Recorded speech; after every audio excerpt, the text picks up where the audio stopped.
What if you could only speak the truth for 1 week? It all started on a Monday. At 7:02 a.m., everyone on the planet simultaneously experienced a strange sensation, a sudden urge to speak, honestly. Not just try to be more truthful kind of honesty. Number. This was brutal, unstoppable, no filter. You can't even lie by accident kind of truth-telling. If someone tried to say, "I love your haircut," but they secretly hated it, their mouth would twitch, their tongue would twist. And what actually came out was, "It looks like a squirrel chewed on your head." At first, people thought it was a glitch in the matrix, or maybe a government experiment. But by lunchtime, it was clear, no one could lie. Politicians started their press conferences with, "Everything I'm about to say used to be a carefully constructed lie, but now I have no choice." Corporate CEOs admitted their products were overpriced, toxic, or made by sleep-deprived interns.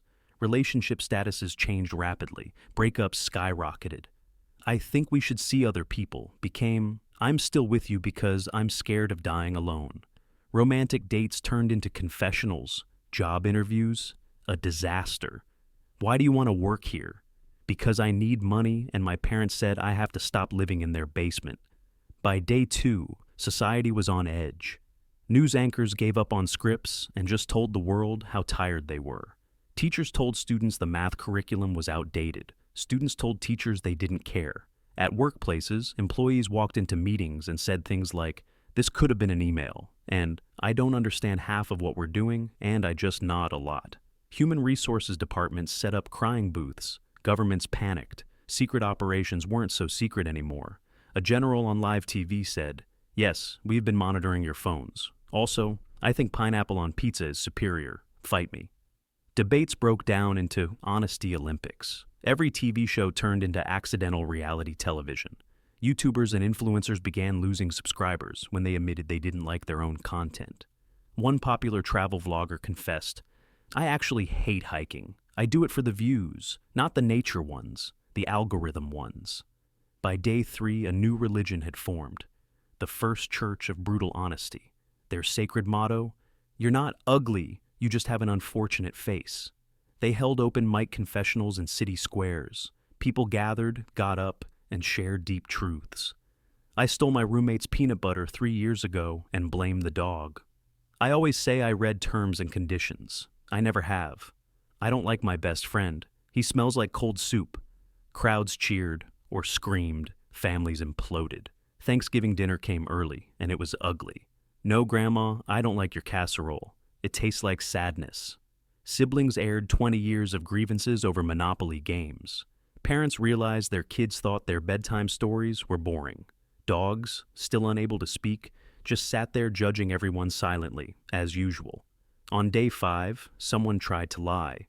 A man on a podcast said, "I'm totally fine," and immediately burst into tears. The entire internet cried with him. Memes flooded in. The only lie left is, "I'm okay." Even brands started leaning in. Fast food chains rebranded themselves with honest slogans like, "Tastes like regret, but it's cheap," and "Our milkshakes won't bring anyone to the yard, but they're 40% real." By day 6, people had no choice but to adapt. Some embraced it. Honest dating apps appeared. "I'm emotionally unavailable, but I make good pasta." Therapy appointments quadrupled. Schools added a new subject. How to say hard things nicely. Comedians ruled the world, because finally, everyone had material. Stand-up shows were just people reading their last 200 text messages aloud. And then came day 7. At midnight, like flipping a switch, the curse, or gift, ended. People paused, tested it. Someone said, "Your baby is uniquely shaped." Nothing happened. They tried again. "No, I definitely read the user manual." Still fine. The lies came back. Slowly, carefully, the world returned to normal. But something had changed. Not everything. No.